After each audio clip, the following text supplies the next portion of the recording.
What do you do when the ball comes in the middle? This is your chance to use an off forehand. You move around the ball and hit a forehand shot instead of hitting a backhand.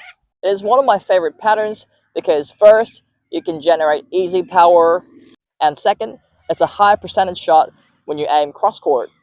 And third, you can attack your opponent's backhand side, which is usually your opponent's weaker side, with your strong side. And yes, you still can use your off forehand shot when the ball is slightly on the backhand side, but with a few conditions which I'll explain shortly. Okay, let's start with the contact. Your ideal contact with your forehand shot is at your waist height. Okay, let's start with the contact point. Your ideal contact with your forehand shot is at your waist height with your hitting arm around 45 degrees away from your body. And this is where backward steps will help you to create some space between yourself and the ball so that you can comfortably swing your forehand. Backward steps help you gain distance. When you chase the ball normally, your toes lead the way.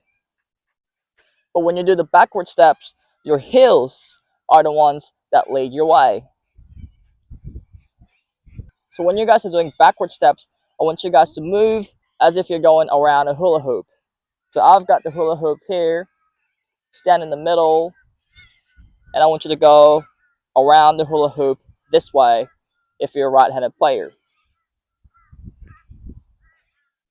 So I'm not leading with my toes. I'm leading with my heels, going backwards, creating some space.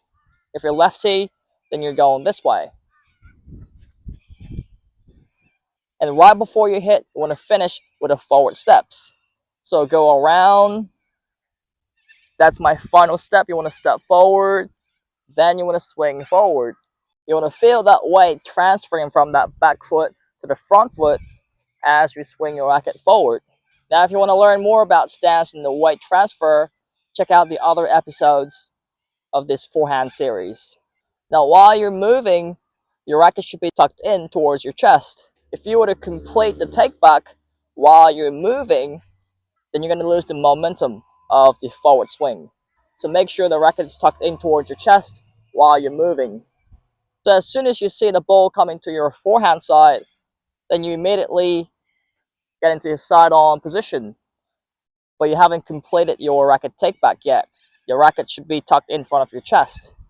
You move around, draw the semicircle, going around the hula hoop.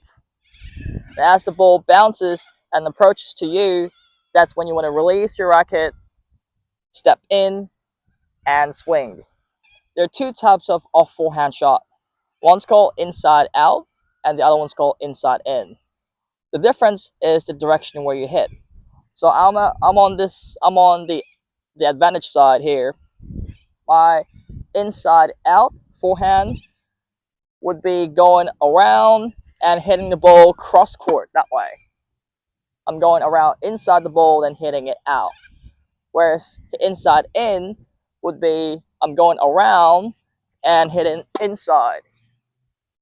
That will be my inside in. So inside out means you're hitting it cross court. Inside in means hitting down the line. Can you still do it when the ball comes on your backhand side? Yes, but here are the conditions. If the ball is very slow or the ball is closer to the center, then you can do it. Any shots that's going really, really fast on the backhand side, or the incoming ball that's bouncing closer to the sideline, it's going to be really difficult for you to go around because you don't have enough time for that. So as long as the ball is slow or closer to the middle, closer to your body, then that's when you can do off forehands. Now here are the 5 progression drills that you can do to practice your off forehands. If you have a hula hoop, that's good. If you don't, that's still fine. Use your cones or even tennis balls to draw a circle or a semicircle on the ground. Place a hula hoop on the ground, just in front of the baseline. Your focus now is just your footwork. Don't worry about your take back or contact point. Like I mentioned in the beginning of this video, you'll lead with your heels, not with your toes. So standing in front of the hula hoop with your racket tucked in towards your chest, you can either do the side steps around the circle or hula hoop, or you can do the backward steps leading with your heels. Then gradually change it to the side steps towards the end. Okay, let's do it together with the tennis balls. After going around a hula hoop, you can either drop or toss the ball in front of you and hit off forehands. Side steps, drop, hit. Go around the circle, toss, hit. Let's try exactly the same thing without a hula hoop. Go around, step, swing. Around, stop. Draw a semicircle.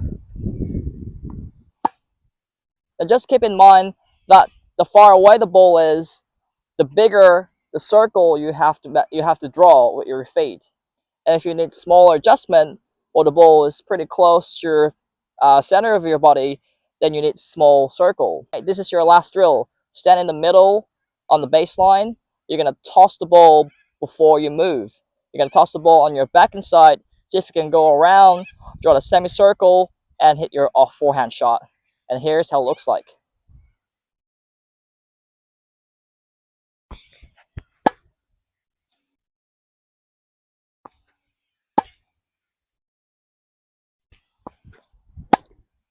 If this is a bit too easy, then you can add direction.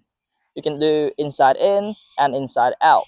Now, once you trust your forehand, you'll be able to drive these balls aggressively and get more points. In the next episode, how to punch short balls for the winners.